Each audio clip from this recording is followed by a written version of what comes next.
Hi, hello, it's Nikki and welcome to my messy bookshelves. Today I wanted to talk a little bit about a book that I have recently finished. And it is one that I talked about in my recent reading recap that I did. And it is one that I feel was very impactful because it was about a topic, a person that I love and I love to learn about, and it was written by someone whose writing I always love. So I am talking about the biography of Agatha Christie written by Lucy Worsley. And I was thrilled when I found out about this book because if you have watched my channel at all, you have probably heard me talk about Agatha Christie before. And I will probably read any biography about her. I do want to read her autobiography that I was unaware that she had even written, so I am looking forward to that. But I was very excited about this one because Lucy Worsley, if you are not familiar with her, she is an amazing historian. She does a lot of content around Jane Austen and the Regency era, but she does other time periods as well. She has a lot of content on BBC and she is just a gem. She is a national treasure, I think. But I was so excited to learn that she had written a biography of Agatha Christie.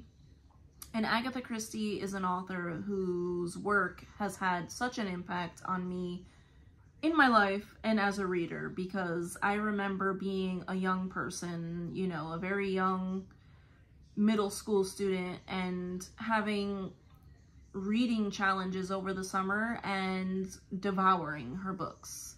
So to this day, I still read and reread her books all the time because they are very comforting to me. They are comfort reads to me.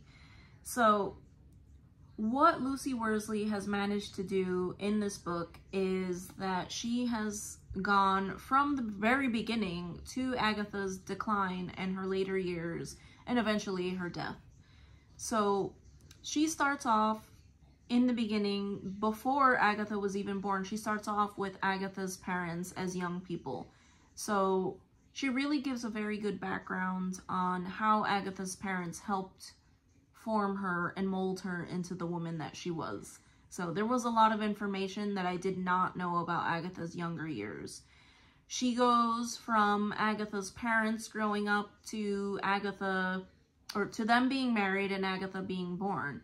I had not realized how many siblings Agatha had, so it was very interesting to me to read about that.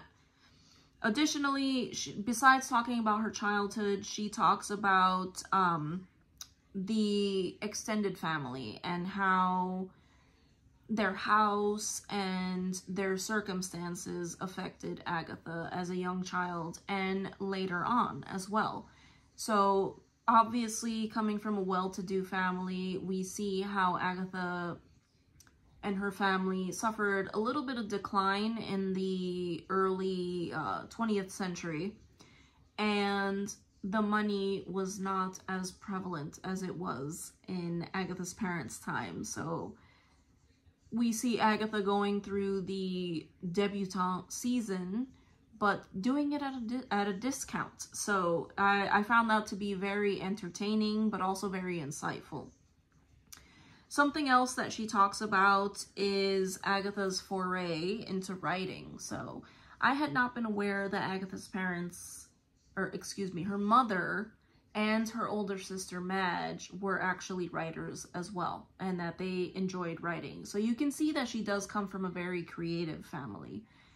And I really enjoyed hearing a lot about that. Something else that I was very impressed with how Lucy Worsley handled it was the mental health struggles.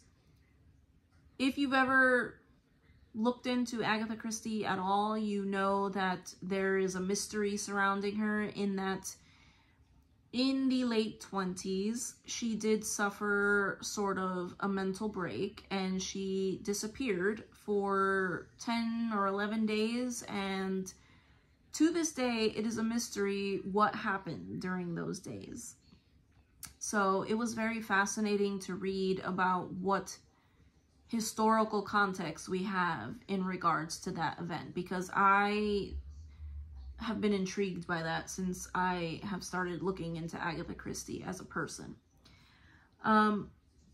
Something else that I enjoyed that Lucy Worsley incorporated into this novel was the inspirations that Agatha had for her books. So I found it so funny and delightful hearing about some of the inspirations to her novels. For instance, we hear about how when she was on her second marriage, or had just recently got married to her second husband, she is on a train, I think it was the Orient Express, and how it was the inspiration for her to write Murder on the Orient Express. And I just loved hearing about that. I enjoyed hearing about how she went back on the train again to kind of iron out some details.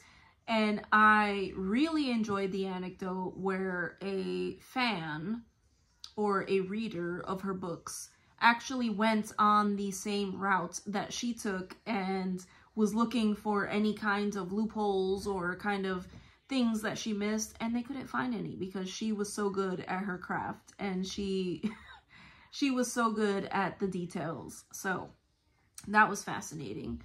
Another thing that I really enjoyed was hearing about, in regards to inspiration, how she got the inspiration for one of the characters in her book Dumb Witness, which was a dog.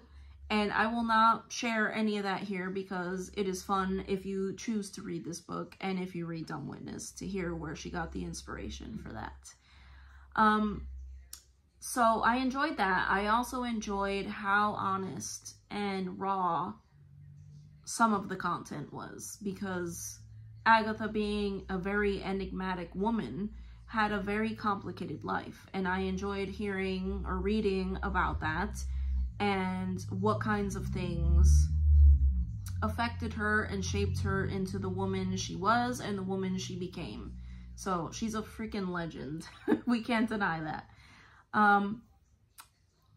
I also think that Lucy did a very wonderful job of describing how Agatha's decline happened, because if you read her books, you can see that she starts off fairly strong and then she hits her prime. There is a good 20-30 year period where all of the books are some of the most popular books by her still today, you know, years and years later. But I think that most people who have read her books can agree that the books written in her later years, in her 70s and even into her 80s, there is a definite decline in the quality. And so it was very wonderful to see how Lucy handled that as well. So overall, I think it was an amazing book. Now, what I did not like about the book, I will share that as well. The one thing that I did not like about this book is that when Lucy is describing Agatha's inspiration for her books, because they are peppered throughout the entire book, she does include, I won't say spoilers, but they're kind of spoilery, you know, little passages. So she will talk about certain books and how Agatha received her inspiration, but she will include comments about how the book played out. So she won't exactly give you a true spoiler, but she will say things like, oh, when she did this and wrote this book, and it was the first time this trope happened. So she does that several times throughout the book, and there was one, maybe two books that she talked about throughout the book that I have not read. So there were a couple of Agatha Christie novels she mentioned that I have not read. So I was like, no, I don't want to hear about how this book plays out,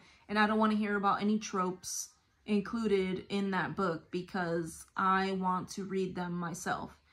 So it was borderline spoilery towards some of Agatha's novels, and that would be my only complaint about this book. So I highly recommend this book if you are a fan of Agatha Christie and you have read her novels, it was wonderful, and it was a wonderful look into the life of this woman who I still admire to this day, even though she has been gone for many, many years, and she has been gone since before I was born. So I'm so happy that I read this. I'm so happy that I found it, and I hope that some of you have been, you know, talked into maybe picking this up, because I loved it. And yeah,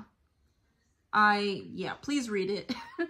But that is it. I thank you so much for watching to the end of this video if you are still here, and I hope to see you in the next one. Bye.